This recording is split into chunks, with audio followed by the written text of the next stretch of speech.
penyimpangan aliran kalam dalam berinteraksi dengan hadis.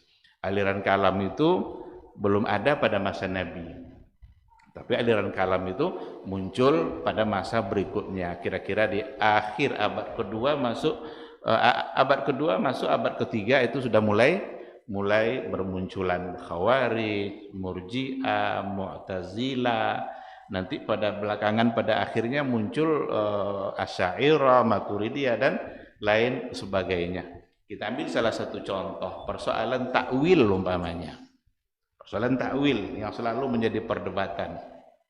Ada perbedaan yang sangat prinsip antara takwil ulama salaf dengan takwil ahlul kalam. Jadi bukan berarti menolak takwil secara keseluruhan. Ada takwil dalam ulama salaf itu, tapi takwil di situ takwil bermakna tafsir. Mereka ketika mentakwilkan ayat berarti menafsirkan karena ayat itu memang perlu ditafsirkan agar dipahami lebih jelas. Tapi kalau takwilnya ahlul kalam bukan untuk menjelaskan yang tidak jelas, tetapi merubah yang sudah jelas kepada makna yang lain karena dianggap makna awal ini tidak pantas untuk Allah. Itu bedanya. Dan ini biasanya ada pada ayat-ayat yang berhubungan dengan sifat. Apa contoh takwil ulama salaf? Umpama ketika dikatakan wasna'il fulka bi'ayunina, buatlah kapal itu, isna'il fulka bi'ayunina. Itu Ibnu Abbas menafsirkan bihirasatina, tidak mengartikan dengan mata. Kan Allah bilang buatlah kapal itu dalam pengawasan kami. Seharusnya diartikan ayun itu kan jamak dari ainun, mata. Ibnu Abbas ketika menafsirkan al-ayun dengan hirasatina bukan karena dia menolak sifat mata yang ada pada Allah. Jadi bukan karena menolak. Sama dengan ketika ainama tuwallu fasamma wajhullah. Ainama tuwallu fasamma wajhullah. Kemanapun kamu arahkan wajahmu, di situ wajah Allah. Cenderung juga para ulama salaf sebagian itu mengartikan wajhullah dengan kiblatullah. Kiblat Allah. Dan itu bukan karena menolak sifat wajah bagi Allah. Itu diartikan kiblat karena memang ada karinah yang menunjukkan makna kiblat. Dilihat dari asbab nuzul. Apa asbab nuzulnya? Ada sahabat yang sholat di malam hari, gelap tidak tahu arah kiblat. Akhirnya mereka sholatlah ke satu arah yang dia yakini itu kiblat.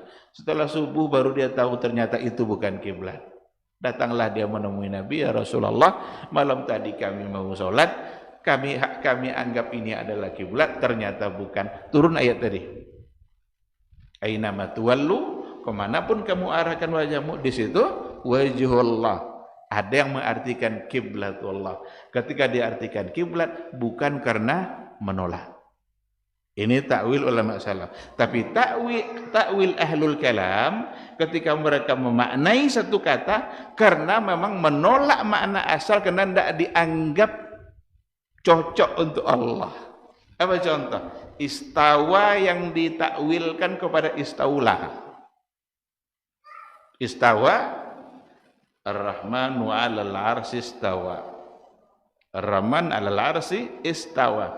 Istawa ini dalam takwilnya ahlul kalam seperti Mu'tazilah dan juga diikutkan oleh Asy'ariyah, takwil Mu'tazilah tadi, itu artinya istaula. Dia tidak sedang menafsirkan, tetapi dia sedang menolak sifat istawa bagi Allah karena dianggap tidak pantas, maka dipindahkan maknanya, ditakwilkan menjadi istaula. Tak ada satupun sahabat yang mengartikan istawa menjadi istaulah, tidak ada. Karena yang pertama kali yang memaknai istawa menjadi istaula itu adalah tokoh Mu'tazilah dengan konsep takwilnya. Nah, ini bedanya. Jadi bukan berarti nanti takwil itu tidak ada sama sekali, ada, tetapi takwil bermakna ta'wil bermakna tafsir. Sementara yang ahlul kalam takwilnya bukan untuk menafsirkan tapi untuk memindahkan kepada makna lain. Sebab yang ini dianggap tidak pantas bagi Allah. Maka yadun ditakwilkan kepada kudrah. Bukan untuk menafsirkan yadun, enggak.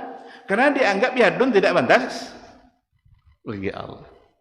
Dianggap menyerupakan. Padahal tidak perlu ada kekhawatiran penyerupaan dan jangan pernah meyakini serupa antara sifat-sifat Allah dengan yang ada pada makhluk. Mustahil sama karena Allah sendiri sudah menafikan laisa kamitslihi syai'un wa huwas samiul basir. Ikhwati billah